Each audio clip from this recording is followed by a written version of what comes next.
Thank you so much for joining us today and welcome to our webinar this afternoon. My name is Kelsey Goforth and I'm Dying with Dignity Canada's Director of Programs, and today I'm joined by my colleague Amanda Coventry-Barrage. Before we begin today, I want to acknowledge that while we are meeting virtually this afternoon, the land that Dying with Dignity Canada is on is the traditional territory of many nations, including the Mississaugas of the Credit, the Anishinaabe, the Chippewa, the Haudenosaunee, and the Wendat peoples. It is now home to many diverse First Nations, Indigenous, Inuit, and Métis peoples. We also acknowledge that Toronto is covered by Treaty 13 with the Mississaugas of the Credit, and we invite and encourage you to do your own research regarding the various treaties, in particular the land in which you're on, while meeting with us today. I'd like to welcome you to our third session of Dying with Dignity Canada's Learning Centre. Through this series, we aim to provide comprehensive information on several issues related to medical assistance in dying in Canada. By attending these 5 sessions over the next month, you should gain a thorough understanding of barriers to access for those trying to access MAID, as well as some common areas of confusion surrounding MAID. If you're interested in attending the upcoming webinars, we have 2 more after this one, and we're going to put the link in the chat so you can sign up for those. Before I welcome our speakers today, I'd like to go over a few housekeeping items with you. Everyone on the call today is muted, but we would love to hear from you. Any questions that you have, you can send those through the Q&A panel on the sidebar of Zoom. And just type those questions in. Please try to keep them as concise and clear as possible so we can get to as many of those audience questions as we can today. Although we're going to try our best to get to everyone, we might not be able to get to all those questions in our time together today. So if there is something outstanding, or if you have a question that's more personal in nature, you're welcome to email us. Our email is listed on your screen, support@dyingwithdignity.ca. We do have a survey. It's going to pop up on your screen after the session, and if you could tell us some feedback about today, that would be appreciated. And we're also recording today's webinar and posting it to our website, so you can take a look later or send it to anybody who might be interested. Now I'm pleased to introduce our speakers joining us today. We have with us John McCarthy. He has been a member of the Nova Scotia Health Authority MAID team since 2017, serving first as a medical affairs advisor before becoming program lead. John has been an integral member of the Nova Scotia MAID team's development, supporting the program's expansion and developing new strategies for mitigating clinician burnout. And we have Dr. Konia Trouton, who is a physician based not on Vancouver Island anymore, but was on Vancouver Island and has been involved in social justice aspects of healthcare since medical school. Dr. Trouton is a founding member of the Canadian Association of MAID Assessors and Providers, CAMAP, and continues to be an active board member promoting education on MAID in Canada. And Konia is joining us from Ontario today. So welcome to both of you, and I will turn it over to Amanda. Thank you so much, Kelsey, and thank you to our speakers for joining us today. So I guess we'll just jump right into the interview. So we'll start with our first question here. So in the 2021 Health Canada report on medical assistance in dying, it stated that there was a total of 12,286 written requests for MAID, with about 1,577 clinicians providing MAID across the country. And maybe we can start with Dr. Trouton. What can you share with us about these numbers? Well, there's clearly a group of physicians and nurse practitioners who take the lead on doing quite a number of the MAID assessments and provisions in Canada. And not all requests for MAID end up in a provision of MAID. So we can't quite do a direct comparison that way. Certainly in some provinces, there are a core group of clinicians that provide this service. In other provinces, there's quite a vast number of them. So it's a little hard to compare from region to region. In some places, it's the norm for clinicians to include this in their practice. And for others, it's really left to a set group of people who add it onto their practice or who alter their practice plan, perhaps at the end of their working life as a neurologist or specialist or generalized nurse practitioner, and focus specifically and only on MAID. So we do have a number of clinicians across Canada who only do MAID, but generally many of those are at the end of their career. Thank you so much for that. And John, did you have anything you wanted to add? Yeah, thanks, Amanda. I just want to basically echo what Dr. Trouton has said, that, for the most part, the clinicians who take part in MAID here in Nova Scotia, the physicians and nurse practitioners, they do so on a voluntary basis as their schedules allow. Pardon me, over the past year and a bit, we have started to focus on recruiting nurse practitioners into our program to work on a full-time basis. And so really pleased that we've just in the past few months have added 2 more full-time equivalents here in Nova Scotia. And that's really making a difference in terms of helping us to attend to those patients who are seeking MAID assessments, and just getting through that wait list a little more quickly. Thank you for that. And you mentioned even that the impact of having 2 additional clinicians can have such a great impact on the amount of the people waiting on that wait list. And so for a follow-up question, from our understanding of the 1,577 clinicians, there's a small number of them that see a significant number of patients. And then, of course, that wait list still continues to grow and continues to be a challenge. So maybe we'll start with John this time. What does this mean for both the clinician experience and patient access when such a high amount of requests are allocated to just one provider or one clinician?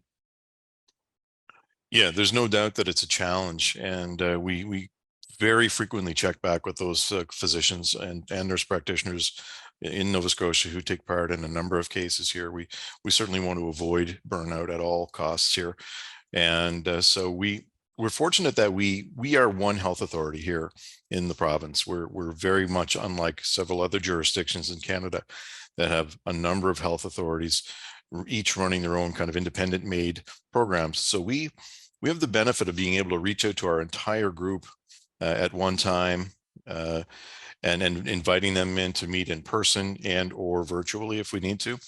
And every single week, every Friday, our MAID team here in Halifax, we gather and we go through what we call challenging cases. And so we work through all the bits and pieces that of our referrals and our assessments and whatnot that have been challenging. And it's just an opportunity to debrief for our physicians and NPs to talk about what it was that was difficult that week and how they worked through it, and they can share their stories and share what they've learned.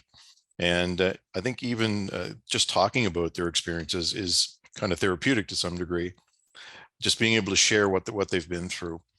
And again, we're different from other jurisdictions where it would be challenging in BC or in Ontario or Alberta to reach out and have that kind of discussion. And so we're very familiar with the group of clinicians on this end who are working with patients, and we typically hear very quickly if things kind of go sideways, if there are challenges of any kind, whether it's an IV insertion or a challenging family dynamic that might present in the moment during an assessment or a procedure. We're able to quickly kind of get in tune with the details of those experiences and hopefully respond to them as needed. Thank you for that. And I'll pose the same question to Konia as well.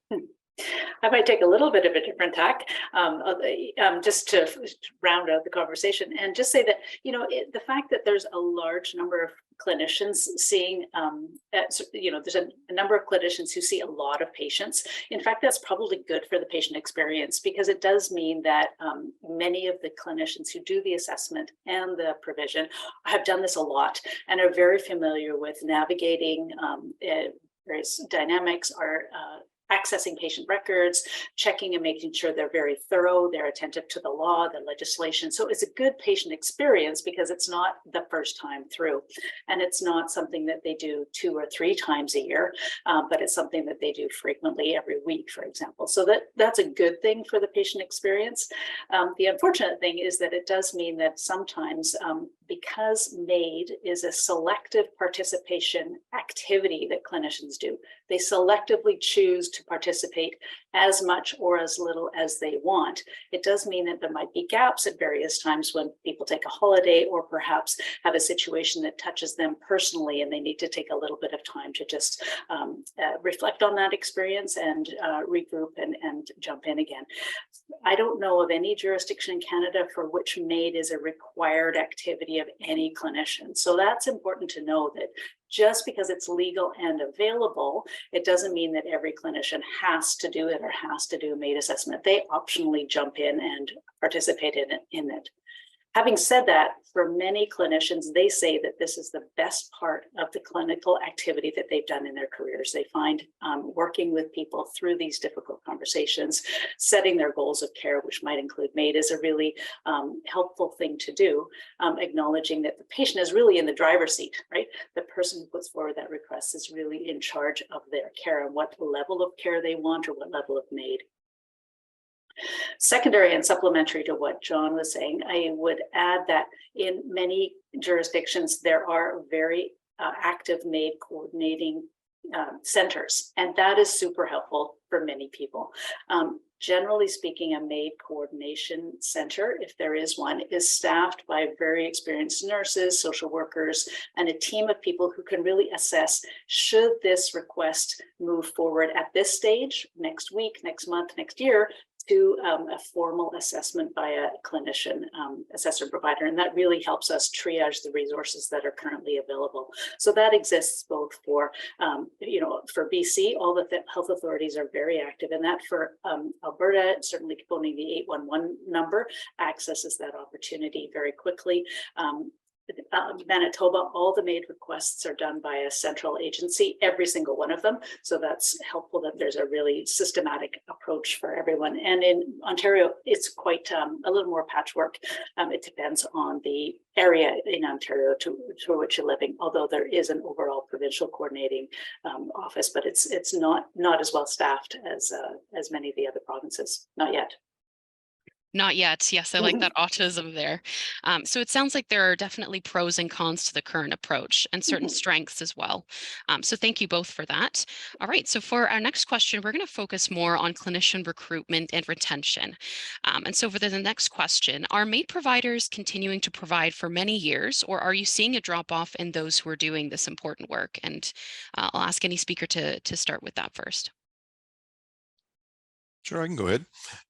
So we have a list of, we have an email distribution list of physicians and NPs across Nova Scotia that averages around 70 in total at any given time. And that list grows and shrinks a little bit as people go away and they go on vacation and they take time off and whatnot. And we add new clinicians in, of course.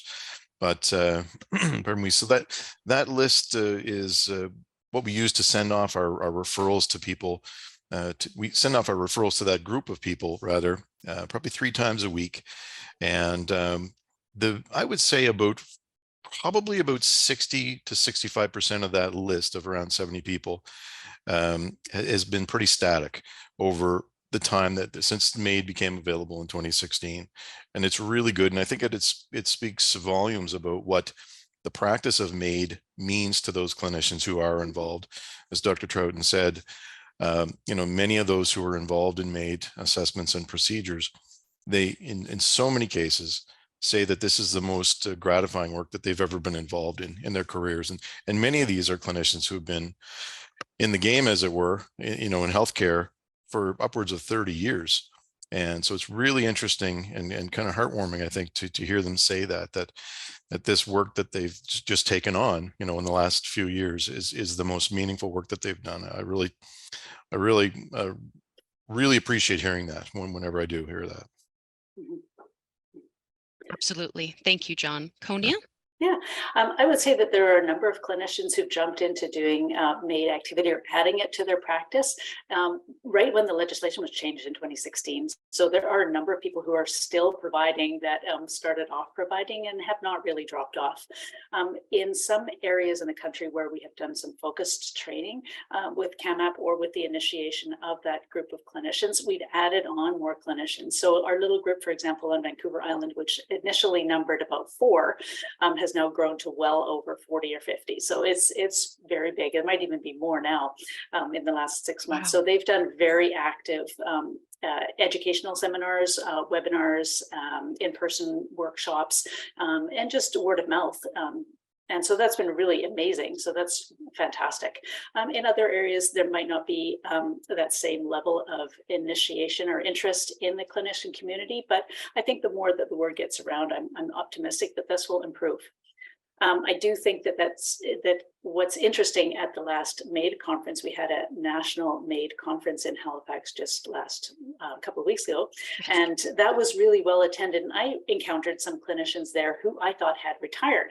And to my surprise, they were engaged only in MAID activity, having given up the rest of their practice. And so clinicians who might think of retiring somewhere in their 60s might continue on and for another 5 or 10 years doing MAID assessments, because those clinicians are very experienced. They have a deep understanding of healthcare and options, and they can offer quite a bit without having the risks and difficulties or challenges perhaps of being on regular shifts in the emergency department or working in a surgical area or anything like that. So this provides them the latitude of having flexible work hours, doing some house calls, doing some Zoom calls, being busy one week and less busy the next. So it's a very flexible work environment for those people nearing the end of their career, extremely flexible. And then of course the work itself is very gratifying. Perfect. Thank you so much for that. And this is actually a bit of a better segue into my next question, and this is more directed towards Konia. So as we sort of mentioned in your bio, you've been a MAID provider in both British Columbia and now where you reside in Ontario. And so for my next question, I wanted to ask, have you noticed any differences in the clinician experience between these two provinces? Yeah, I have. BC is, of course, smaller, and we have 5 distinct health authorities and a very robust MAID coordinating center in each of those 5 health authorities. So in each of those 5, it's very clear who the clinician community is. So we do, like John was saying, very like Nova Scotia, send out an email 2 or 3 times a week to that wide provider community, seeing if someone is able to take on particular situations, clinical context. So it's on a secure email. Coming to Ontario, they don't have that same level of coordination within each home and community care center. So it's actually a little more challenging to start setting up, because it's hard to define where the network is. Where is the clinician community? There is a clinician community in the Greater Toronto area specifically, but that doesn't exist in all areas. In the London area, there also is a fairly tight and known clinician community, so that the clinician wanted to join, they could easily find a network of colleagues to support and encourage them. But there's a little bit more of a patchwork situation.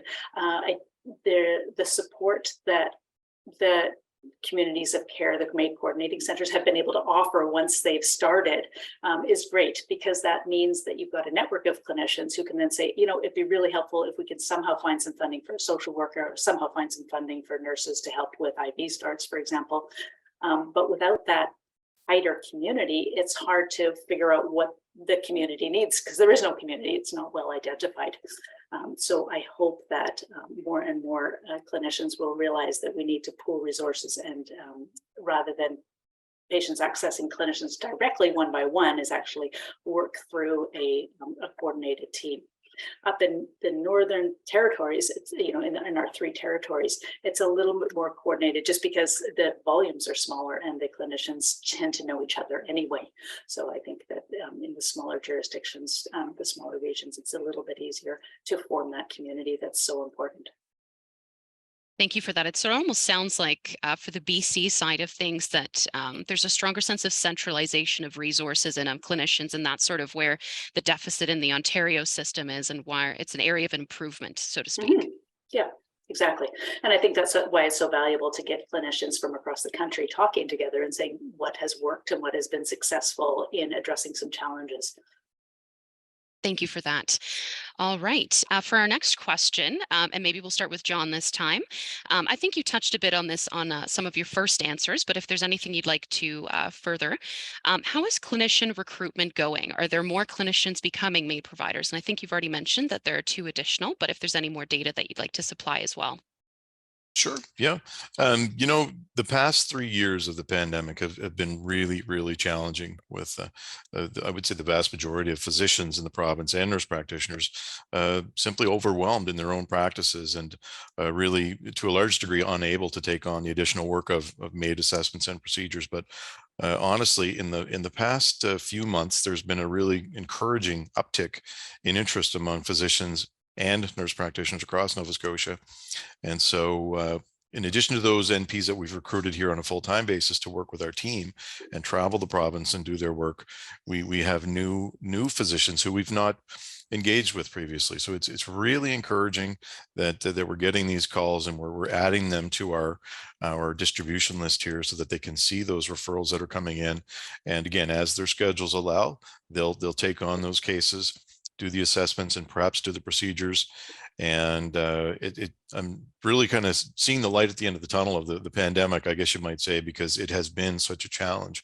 And I'm assuming that has been the case for many jurisdictions in Canada. And I know for sure that it has been based on the discussions that we had at the recent KMAP conference, as Dr. Trouton alluded to here in Halifax. I know it's been a challenge, but hopefully as we kind of emerge from the fog of the pandemic, we're able to get to the other side and hopefully access those additional clinicians in the community. Thank you for that. And just before I switch over to Konia, I wanted to ask if you had any additional information on the new clinicians that might be joining. Do you think that they're more towards the beginning of their career as physicians or towards the middle or the end, for example? Oh, that's directed at John. Sorry, I caught you there. Sorry about that. Yeah, so we actually have a mix. We have, in fact, I just got an email from a brand new physician here earlier today. But again, as Dr. Trouton alluded to earlier, there are physicians who are nearing retirement or just getting into retirement who are interested in carrying on their work and is solely from the MAID perspective. And so there's really a blend.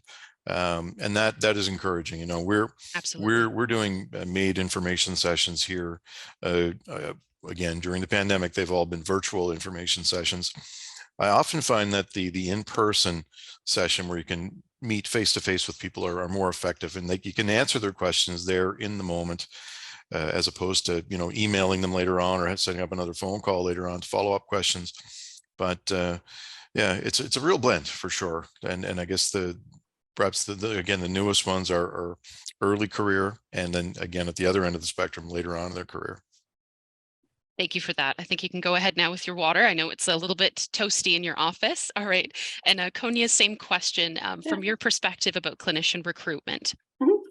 Yeah, I think we've focused a little bit on the kind of semi-retired or retired clinicians, but let me focus on the new ones, because the new clinicians coming up, when we think of it, they began their training after the MAID legislation went through. So they have always known, as a healthcare provider, they have always known that MAID is a legal and option for patients to consider, either when at the end of life or when their suffering is becoming difficult or compromising when they have a complex chronic condition.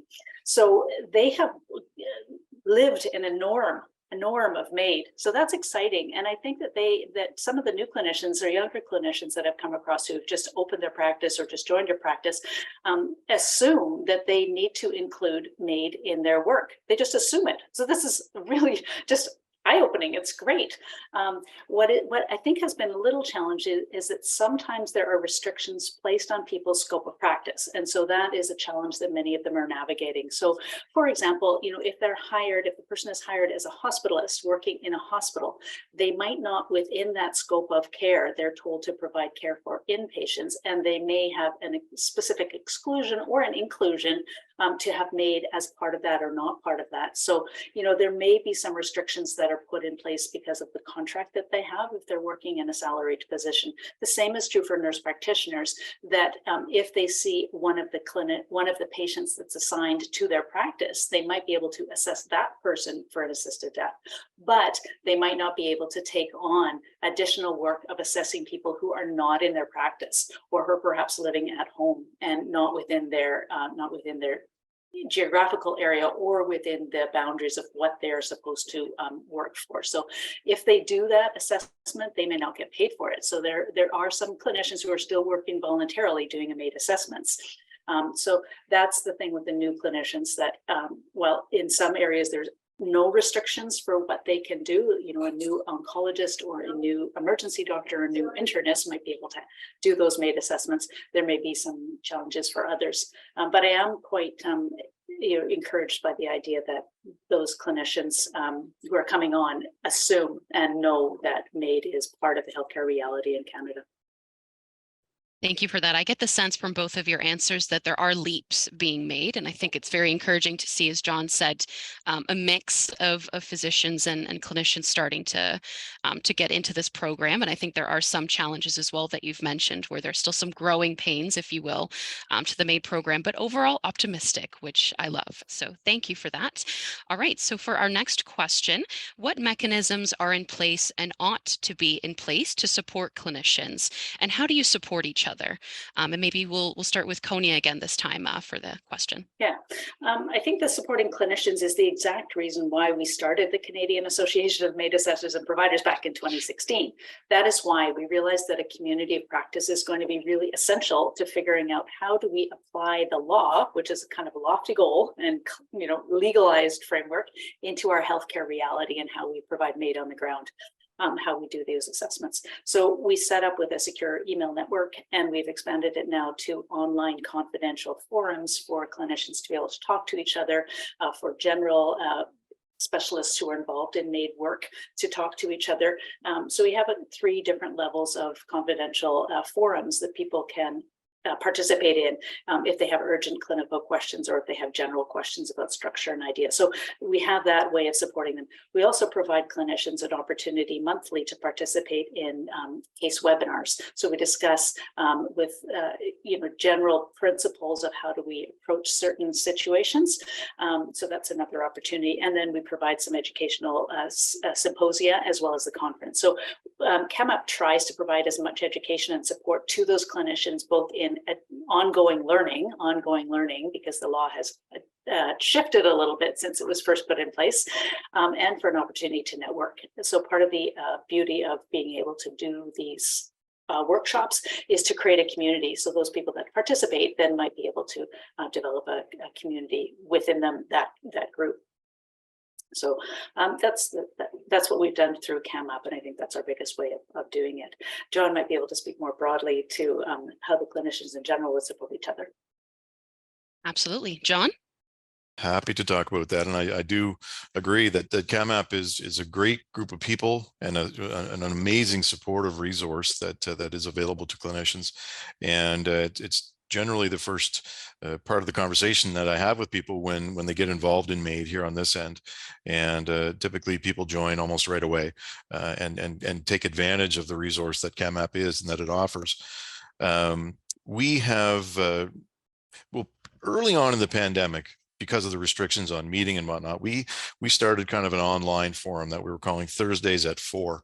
That was a monthly meeting where people could hold that time in their calendars and join online to talk about anything related to MAID. And we talked about, you know, again, relating back to an earlier comment that I made around challenging cases, everything from challenging IV access to family dynamics that have been really, really difficult to work with in some cases. And it afforded people just an opportunity to share their experiences and hear from others how they may have handled them in the past as well. So that Thursday at 4 thing was of great interest initially, and then over time interest kind of waned because, again, people were just busy in their own practices, and so we put a pause on that. But we've recently restarted that, and we're hoping to build interest in that again. And of course, we had a number of Nova Scotia clinicians attend the CAMAP national conference here in Halifax 2 weeks ago, which was a really good opportunity for physicians and NPs who'd been with us for a while, but also some of the new folks who are getting involved right now. But we have a again, because we have a small province and a small central referral system here and a group that we have ready access to, we can send information to them. If there's a change in documentation or a change in process, we can blast an email out to our clinicians and inform them. And we're always here to answer the phone if they call with further questions. And so, you know, and again, I think that that's part of the benefit of being a smaller province generally, that where we just have the one program, the one singular referral program, and that ability to reach everybody in one fell swoop. I think that's an advantage for us for sure. Absolutely. And maybe just for our viewers that are outside of Eastern Canada, could you expand a bit on what you mean by a central referring system? So how is it that a single group of clinicians can serve patients in a larger, wider area? Yeah, so what I mean by a single referral option is that for every single patient across the province who wishes to be assessed for MAID, their family physician or nurse practitioner, like the primary healthcare provider, or a specialist that they might be working with, they send that referral to us here in Halifax, and we manage that case from here, from the time that referral is received right through until the end of the procedure. Following the procedure, everything is managed through our office here. And so we communicate regularly with the referring clinicians, with those physicians and NPs who take on the cases, and we manage it here centrally. And again, I think that's an advantage as being a small province. We're able to do that and maintain that central referral process for the entire population here. And it works well. I think where we've developed a good network of clinicians across the province. We inform physicians and NPs regularly of any updates to our program or to our processes or our documentation, and it works well for us for sure. If it's not broke, don't fix it, right? Yeah. All right, thank you for that. And I think we've already passed that question on to Konia as well, right? Yes, fantastic. Okay. And I just wanted to ask one more follow-up question. I think that might be obvious to both of you, but is CAMAP only for those who already serve as MAID clinicians, or can any nurse or nurse practitioner or physician that's interested in MAID access the website and its resources? Yeah, the website is open. I mean, it's not closed at all. So we do put a number of resources on the website, camapcanada.ca. So there are a number of things that are accessible there. But then I was mentioning that there are secure online forums, and those are very specific to general types of membership. So we have a general membership. We have a clinician membership who assesses only, and then we have a membership that assesses and provides for MAID. So it is a little bit partitioned like that, because there are questions and ideas that come up on different forums that might not pertain to one group or another. So we try and make it more relevant to those particular groups. Thank you for that. Thank you both. Oh, was there something to add, Konia, or? Oh, no, I Okay. was just going to say that this is such a unique area in healthcare. You know, when you think of groups of somebody that works in a family health team, or works in a primary healthcare center, or works in a hospital, you generally encounter your community, like in the doctor's lounge, in the surgical suite, in, you know, when you have general clinic meetings. But MAID, we are creating a clinical community that's basically virtual, because these people do not work out of the same office. They do not share the same roof. In fact, we were very specific at the beginning when MAID was first legalized to set up very separate and distinct offices. Stephanie Green and myself, for example, worked in the same town, but we specifically set up completely independent websites, and we didn't actually talk with each other or share an office space to do this, because we wanted to maintain our separation and our clear independent thinking regarding that. So it is you know, a very different way of setting up a practice, because there's not like a MAID community, even though we try and create a virtual one and have done that, just as John was describing what they've done in Halifax and what we do in each health authority in BC, and also what they do in Manitoba. So it's a unique healthcare mapping that we've created. So everyone kind of has a virtual office that's in addition or instead of their regular clinical practice. I personally, I can't speak highly enough of what CAMAP has done, and allowing through these various forum or fora, whatever the plural of the word is, for people to gather virtually and to pose questions and to seek advice. You can post a question on the forum, on any of the forums, and find out or share your question and get information or resources back within minutes in some cases. So it's a really excellent way for people to have an exchange online and share really good information that we have used personally here in Nova Scotia to help work and manage challenging situations. Yeah, I think it's good with the 5 time zones in Canada, because you can put a question in from BC at 10 o'clock at night and you'll get an answer from somebody out in Newfoundland early in the morning. Exactly. Yeah, for sure. Yeah, Working smart, not hard. Mm-hmm. Although our clinicians work very hard as well, though. All right, thank you for that both. For our next question, this is more a question posed by members of the general public. And so this speaks more to, again, what can members of the public do when speaking to their own clinicians about whether they might have questions about medical assistance in dying, or if their clinicians are supportive or unsupportive, or if they're interested in getting started as providers. So what can members of the public do? And maybe we'll start with Konia to start. Yeah. You know what, I think that's a really excellent question, and I'm glad you've asked it. I think that whether your clinician is supportive of MAID or not, or participates in doing MAID assessments, it's really important to let them know where your beliefs lie and what's important to you as an individual, because the more that's notated in your clinical notes, it helps that MAID assessor to understand that this has been part of your longstanding belief for some time. So for example, even if you're healthy and 60, for example, noting that down on an annual review with your clinician about your healthcare status is super helpful, because then if I meet that person 10 years later and I don't know them, right? I know nothing about them.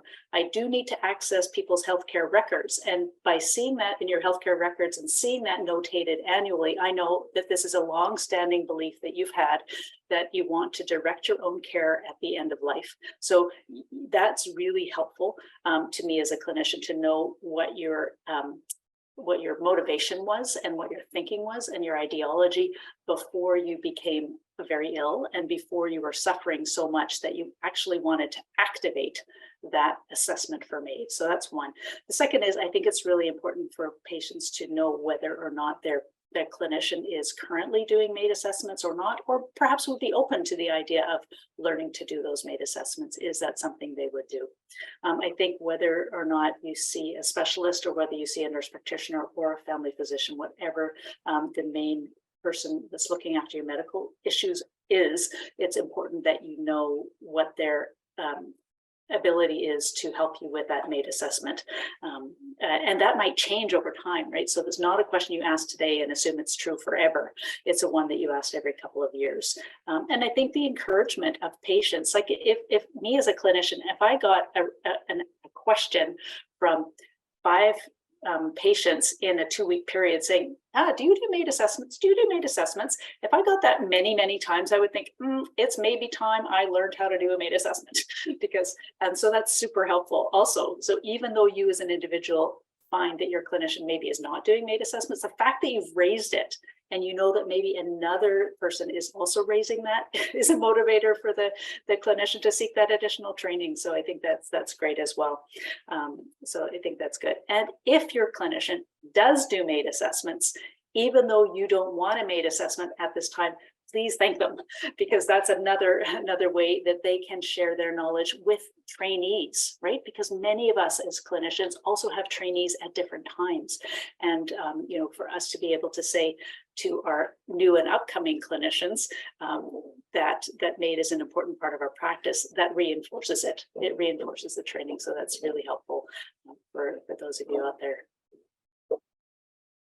And as I usually do, I agree 100% with what Konia has said here once again. And I can speak precisely to one of the scenarios that she's just referenced here in terms of a physician stating that, I've gotten several questions in this past week or this past month from patients seeking information about MAID. And I think maybe it's time I got involved of my own accord. And that various scenario has played out here in the last week in Halifax. And very gratifying to see that someone has taken on the initiative after having received questions from a number of patients, and to see them want to get involved and then do the assessments, because I think nobody is more suited to doing a thorough assessment on a patient than the primary care provider, just given generally the rich history and knowledge that they have of the patient experience, and what treatment options they may have been through in the near or the distant past. They generally have a very good knowledge as to who that patient is and what their experience is and whether or not they may meet the criteria, for sure. But I would also say, patients need to self-advocate. Be your own best self-advocate. Be your own best advocate at all times, and don't be afraid to ask the question. Don't ever be afraid to ask. It's certainly your right as a patient to ask questions on any topic regarding your health, and MAID is one of those questions for sure. Thank you for that. And I think it just highlights the importance of conversations, repeated conversations as well. And I think that's something we highlight with advanced care planning, but it's just as important here in the space of medical assistance in dying as well. So thank you for that.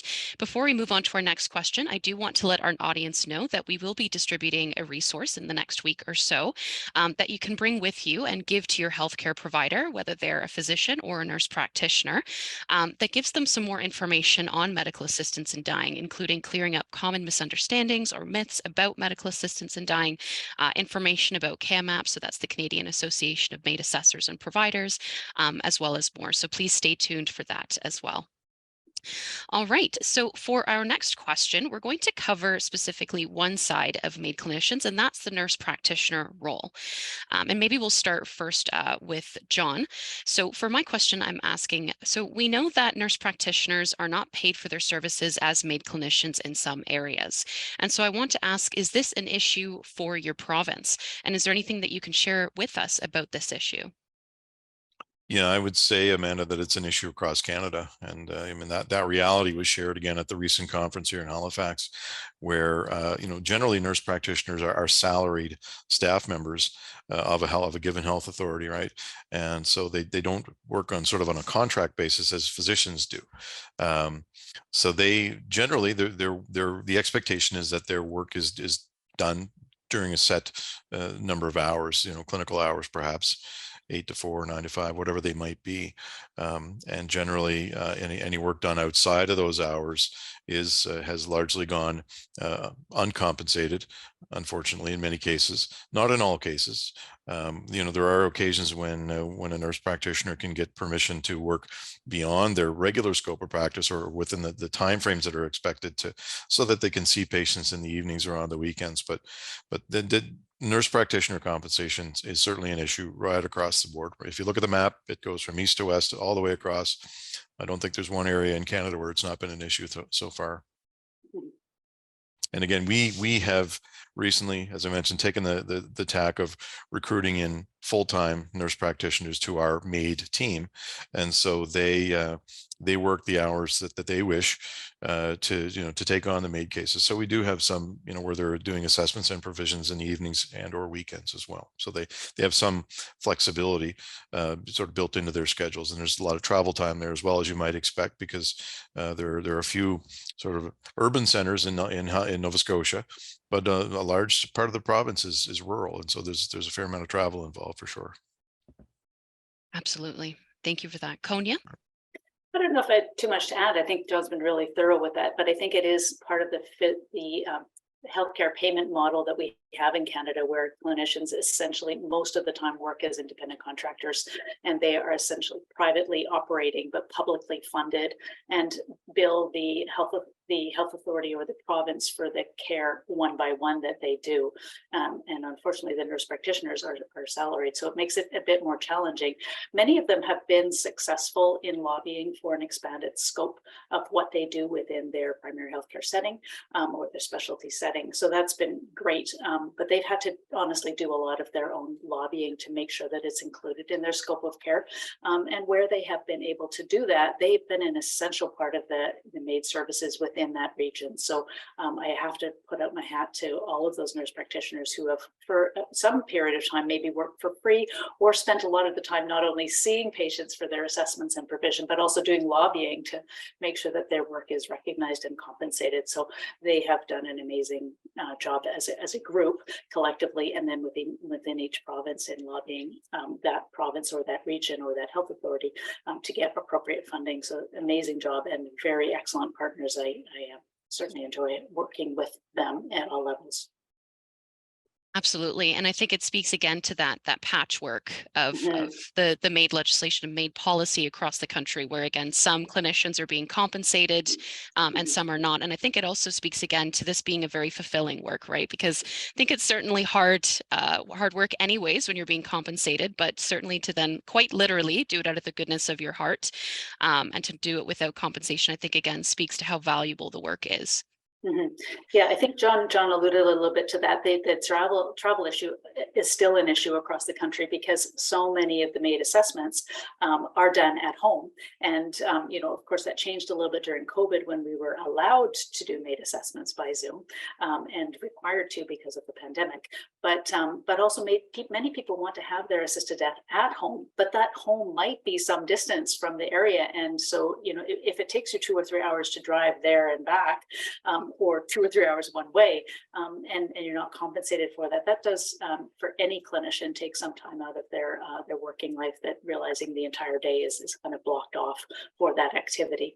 And it's a very important activity, and we certainly wouldn't not do it, and certainly get a lot from that personally and professionally, but compensation is a bit of a challenge. Thank you for that. All right, so for our next set of questions, we're going to be focusing on the upcoming CAM-AP curriculum. So Konia, we'll start with you for this question. So of course, you are a founding and current member of the Canadian Association of MAID Assessors and Providers, who had previously announced that they are developing a comprehensive national teaching curriculum for MAID clinicians. So can you start first by telling us more about what that looks like and then when to expect it and how interested clinicians might find out more? Yeah, it's been a huge program that we've been working over with the past 2 years, really putting it together. What are the building blocks? What are the essential components of it? We got a grant from Health Canada to be able to put this out because we really wanted to develop a curriculum that would be applicable to all clinicians right across the country and make sure it's standardized, make sure that everyone has the same opportunity for training and education in this field. We realized we had to break this into a number of different components. So in fact, there are 7 different modules that are created, and different clinicians might take different modules at different times in their career. So for example, there's one just on the history of MAID. How do we get to this place? And that might be of interest to the public, but also several clinicians who are like, is this legal? Where did this come from? Or clinicians that have joined us from other countries where it might not be a possibility. So that's a super helpful one. Then there's one on clinical conversations, how to bring up MAID, when should you bring up MAID, how should you do it? So that might be, some people might just take that as a standalone module, right? Then there are 2 very specific ones for people who want to become MAID assessors and providers, one on how to do an assessment, and then a separate one on how to do provision. And all of these components of the curriculum have an online component, and many of them have a component where we do in person, like as a workshop. So that creates a community in and of itself. The 2 other components modules are challenging and complex situations and MAID as mental health issues when they arise as part of MAID. So that is kind of a separate and distinct one. So how to address those issues. So we hope that by taking some or all of these modules, that people will feel much more solid in their ability to work with patients that ask about MAID, that want to have an assessment for MAID or want to have a MAID provision. And it also allows those clinicians that are becoming a little more fluid in their policy to be able to do this better and to do this with a thorough approach that we expect. Absolutely. Thank you for that. And so for the second part of the question, we wanted to ask when to expect it, or when or how rather interested clinicians might find out more about this before it releases. No, that's fair. Absolutely. So in each of the modules, to create them, we had a number of clinicians and people with lived experience participating in the review process. We've also had every province and territory review this. And so we're in the middle right now of what we call a soft launch, which means that we're trying it out on small groups to make sure we've got it right.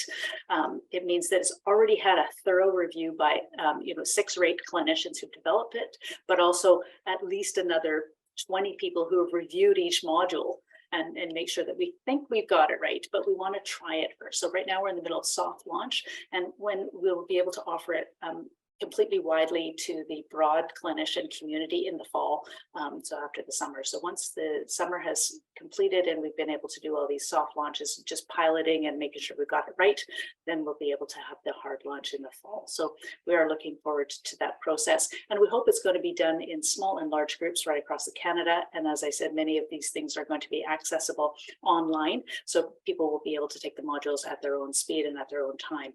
We're working closely with Queen's, their educational development group, their continuing professional development group, to put this on. But you will, if you watch the camapcanada.ca website, you will be able to see when these modules come through. Many of you listening to today's call might want to take that introductory Made in Canada module, or if you have a keen clinician that you're working with and wants to do the module, then you might say, well, you can look at camapcanada.ca and find it. Absolutely. Perfect. Thank you for that. And we'll also include a link down in the chat with the spelling in case anybody would like to take a look. So thank you for that. And just before we move on to our audience Q&A, I wanted to ask John if you had any comments about the CAMAP curriculum or any final comments. Sure. Yeah. I had a chance during the recent conference here in Halifax to audit the MAID provision workshop, and it was excellent, and it just speaks to the manner in which the curriculum was built in terms of it being a very inclusive approach that especially involved beyond the involvement of the clinicians, the physicians and NPs, the involvement of the people with lived experience and that what they brought in terms of augmenting the clinical background of that particular module was just outstanding. The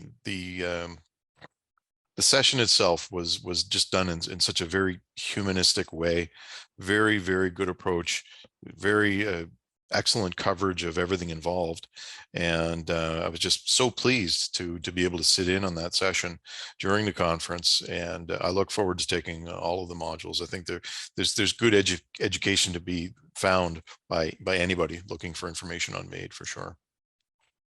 Absolutely. It sounds like it's going to be a robust curriculum and an excellent tool in any clinician's toolkit. So that's actually it for all of the questions we had for the formal interview portion of the webinar, but we actually do have lots of audience questions. So thank you so much for submitting your questions, everyone. And this question actually leads directly off of curriculums and enrollment as a clinician. So we'll start first with this one. An audience member asks, how are clinicians certified to provide medical assistance in dying? Or what is the process for a clinician to get started with MAID? And who'd like to start first? Maybe John? Sure, yeah. So right now, there's no real formal process or certification that's involved here in Nova Scotia. Generally, if someone is licensed to work as a physician or a nurse practitioner in the province, they are able to do so. Typically, they would contact our office here in Halifax. We would collect some information from them, add them to our distribution list, and then offer them an opportunity to shadow a current MAID assessor and provider so that they have a chance to actually go in and witness an assessment and also a procedure if they wish, and just get that kind of hands-on experience.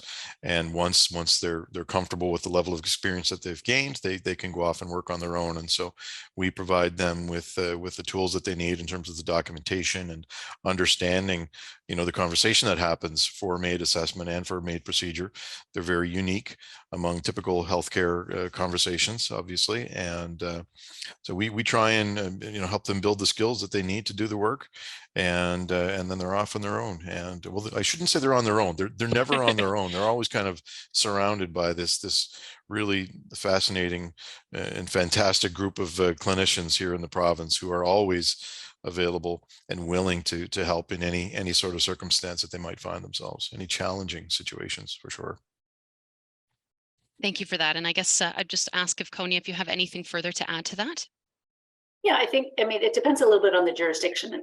Certainly to be a MAID assessor, I don't think there's any jurisdiction that requires a separate certification or a separate program that you have to take in order to assess for MAID.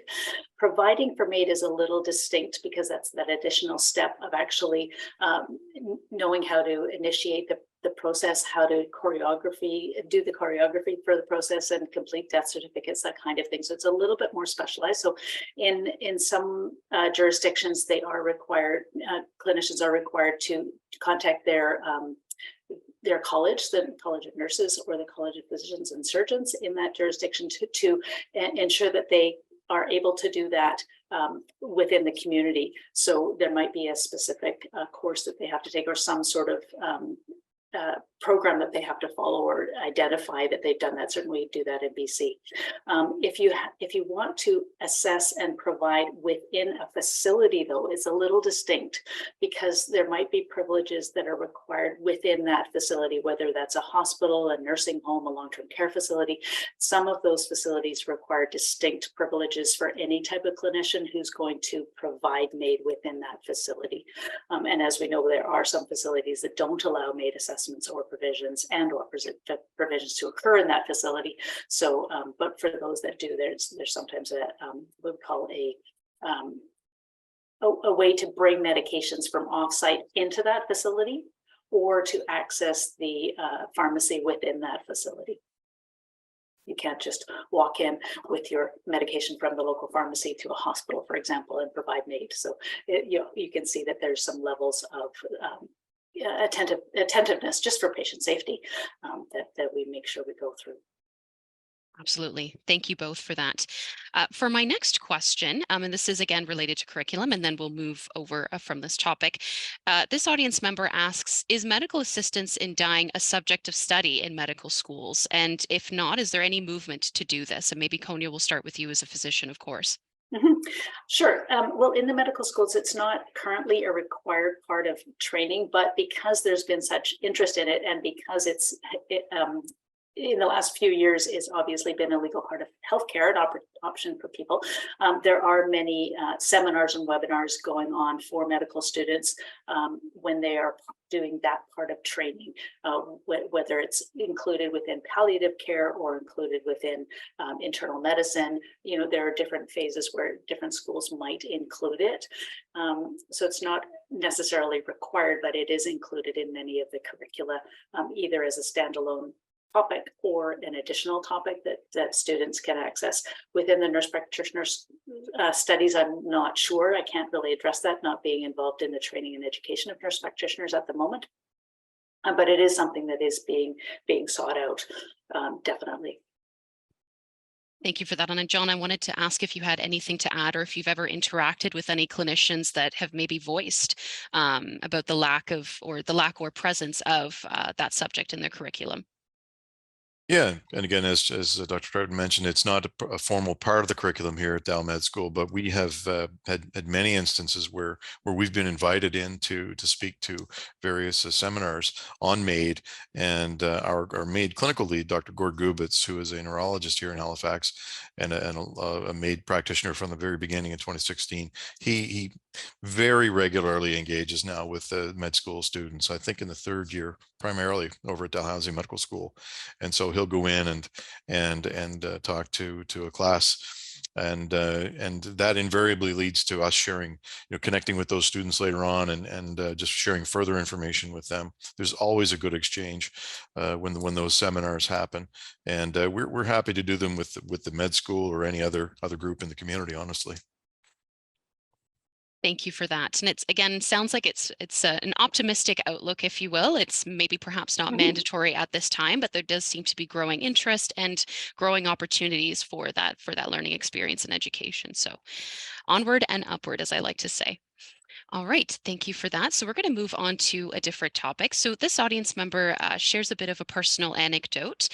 So they shared a story about a family member who was discouraged from accessing MAID by their family physician, who at the time was also providing palliative care to this person. So eventually the patient did access MAID, but they almost missed the window to do so. And I'm going to infer here that it's based on capacity. And so the audience member asks, should the physician have been upfront about their lack of support for medical assistance in dying from the beginning?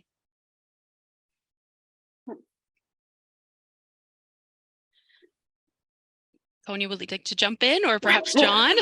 We're having a pause. Well, it's Yes. kind of complicated. Absolutely. Pause for thought. Yeah. Yeah, pause for reflection. Kind of complicated because we, as clinicians, we don't necessarily have to disclose what we are willing to do and not to do. However, if a patient specifically asks and puts in a written or a verbal request for assisted dying, it is the obligation of that clinician to either do that assessment or to make an effective referral, to somebody who will do that.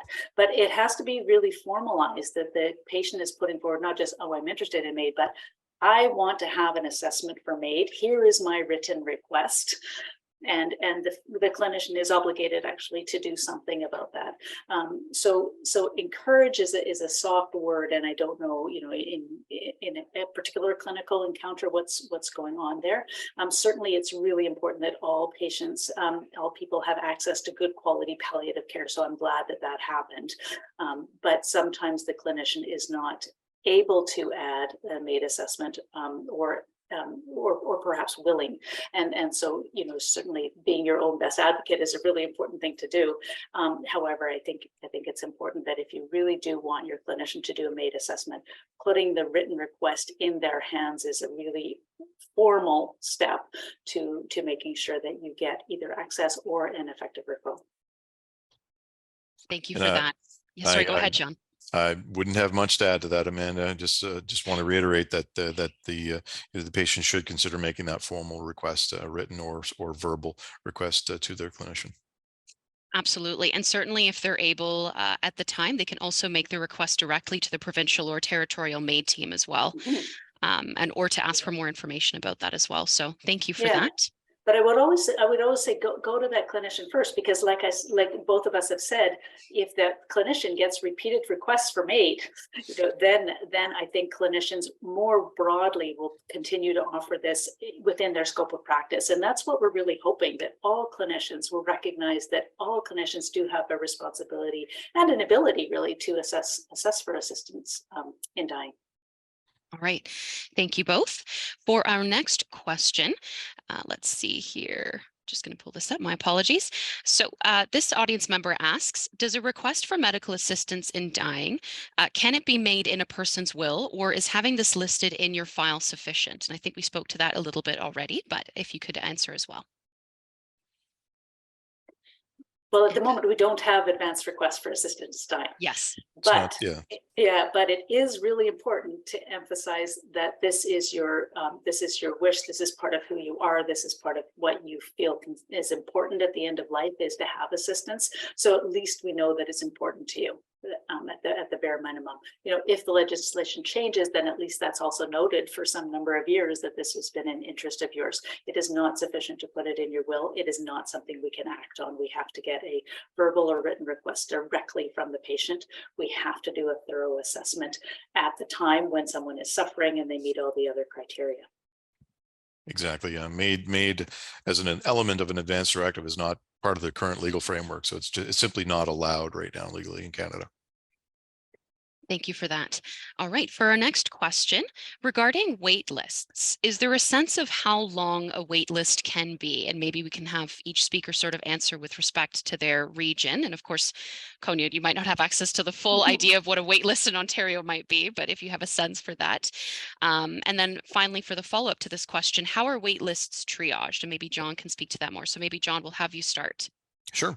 So every referral that comes into our office here in Halifax, again, they come from across the province through our central referral process.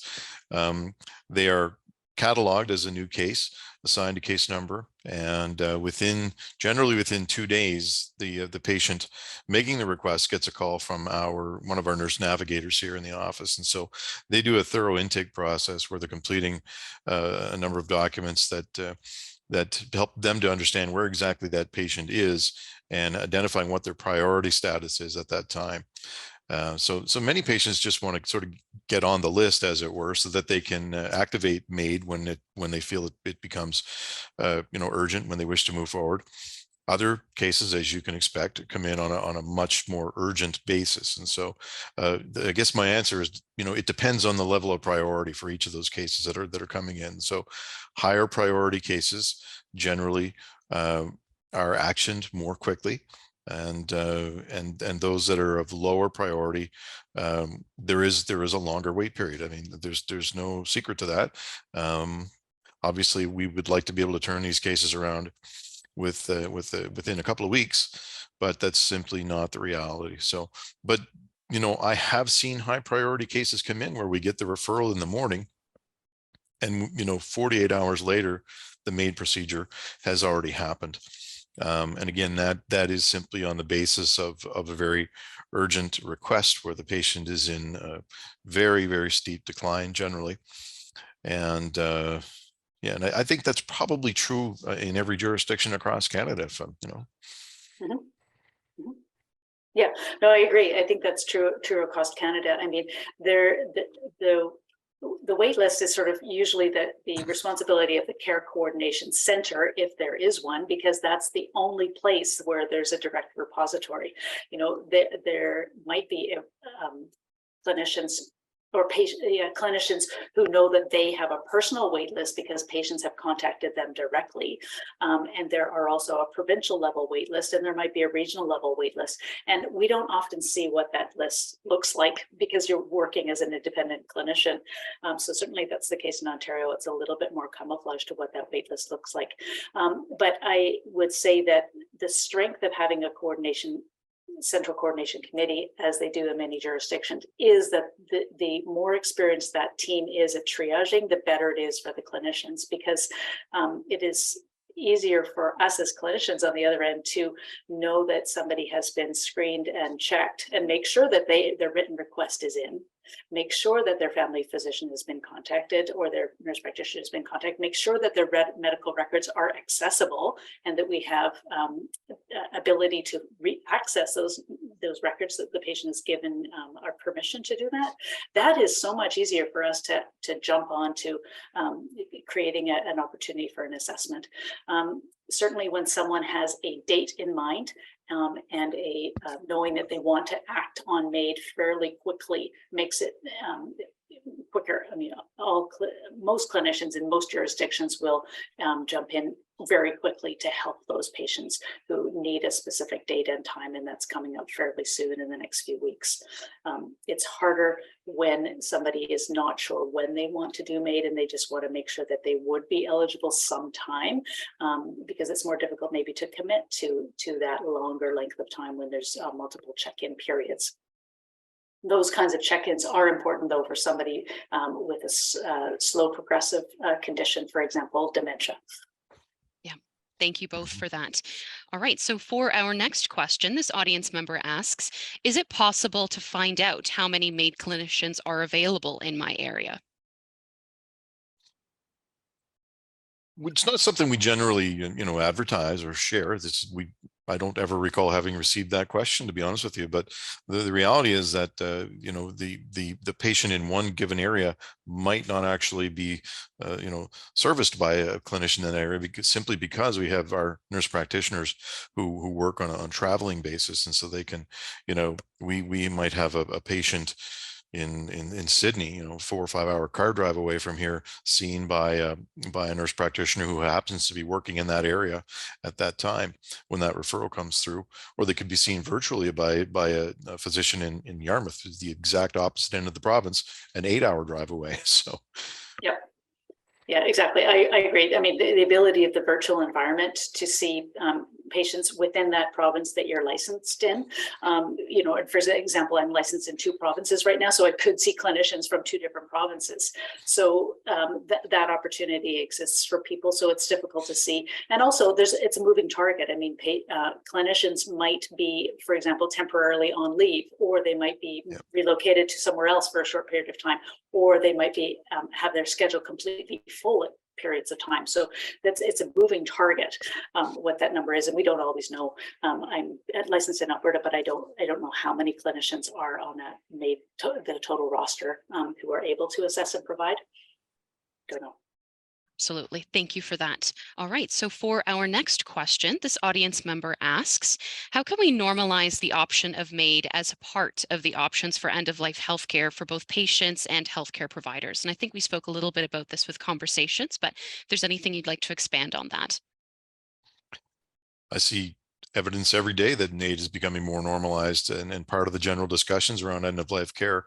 And that's reflected in the numbers of referrals that we receive annually. And we have referrals now where we get a call from a patient saying, look, my spouse had MAID 2 years ago, and now I'm in the same position, and I would like to experience the same peaceful end-of-life experience and and death experience that they had, where I am setting the parameters for the procedure. I'm setting the date, the time, and the location, and I'm able to arrange to have guests over and have a bit of a celebration before it happens.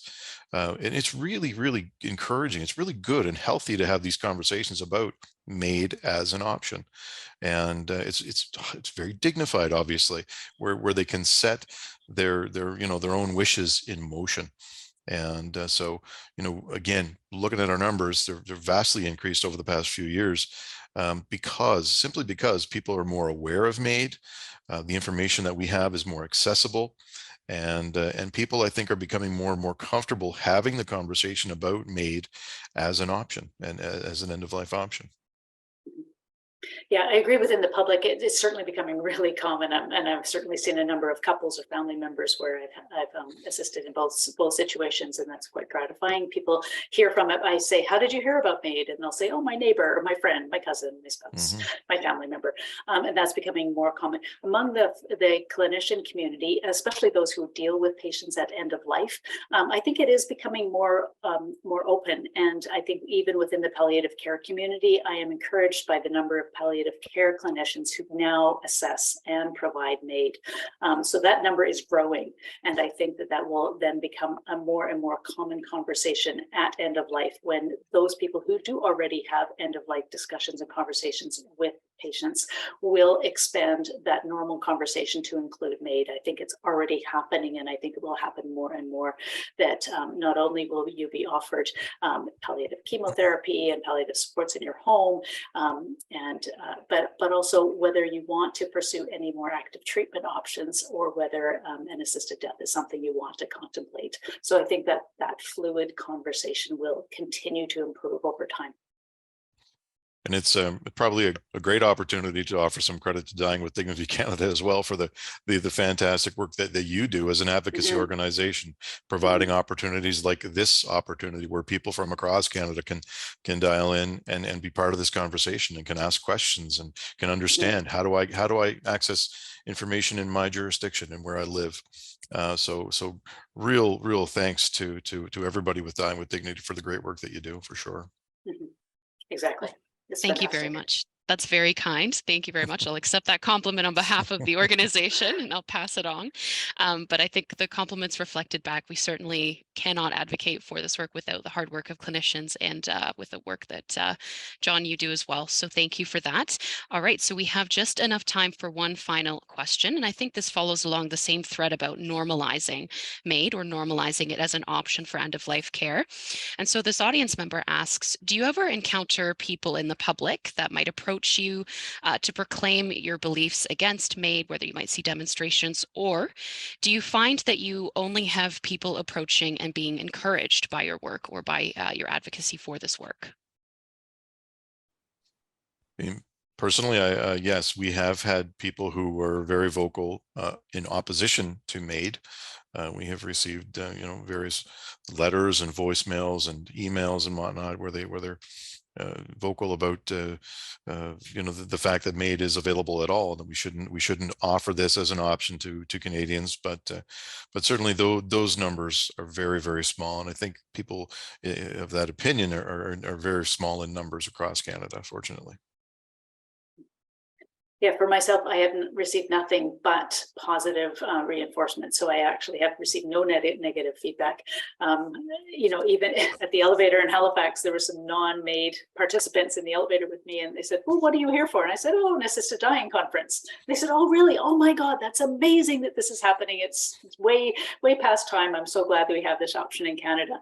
So, even in sidebar conversations, disclosing to people or people in my other clinical work that I do, people are overwhelmingly supportive, both clinicians and public.